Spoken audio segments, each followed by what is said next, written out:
Au musée de Tende, le célèbre sorcier s'est transformé en Père Noël. Mais en ce début d'année, c'est un autre personnage qui intrigue ses enfants, la Befana, une sorcière pas comme les autres que les rois mages auraient rencontrés sur leur route vers Bethléem.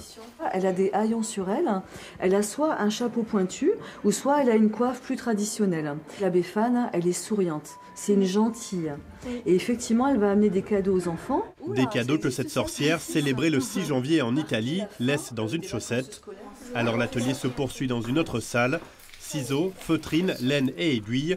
Les petits couturiers en herbe s'appliquent pour en fabriquer une. Et ça t'amuse? Oui. Pourquoi ça t'amuse?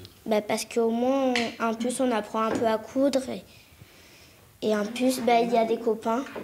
Et on apprend à connaître des gens. Tende avant, c'était italien jusqu'en 1947.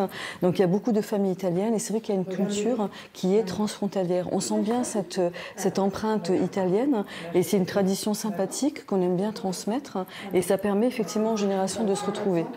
Gabriel, lui, ne connaissait pas cette drôle de sorcière. Elle est à la fois gentille d'offrir des bonbons et des chocolats et à la fois elle est juste parce que si l'enfant il est pas sage, tu vas pas lui donner quelque chose de bien. Gabriel sera le premier à terminer sa chaussette et à repartir avec. Objectif maintenant, rester sage toute l'année pour l'avoir remplie de friandises à la prochaine épiphanie.